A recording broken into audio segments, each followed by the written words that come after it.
surprise kami sa'yo! Kailan kayo lilipat? Gusto niya na Soon as possible. So, Later. As soon as possible mo ka.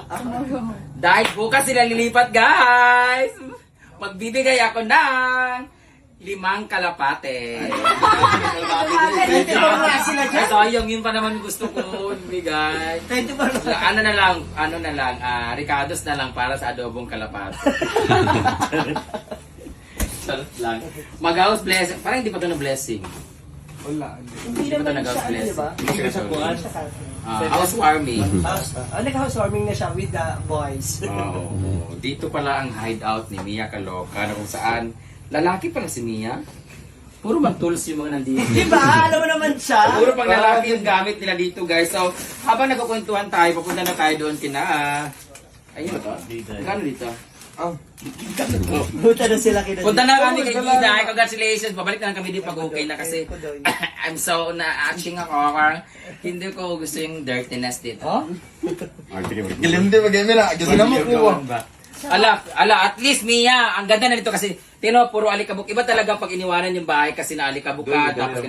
Pero pag meron na nakatira dito, babalik na naman to sa sigla dito. Oo. Kasi di ba, anong oras yung merong umiyak dito?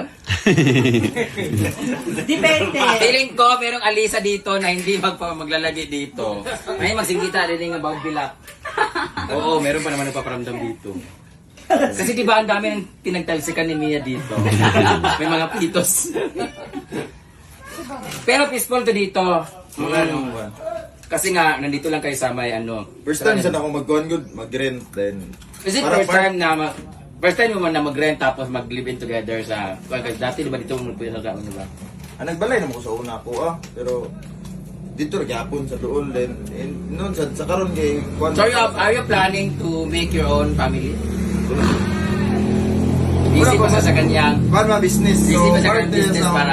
para sa business pa para makatarong og kuan mong good. Buti na lang yung last time no, kanang wala na buo.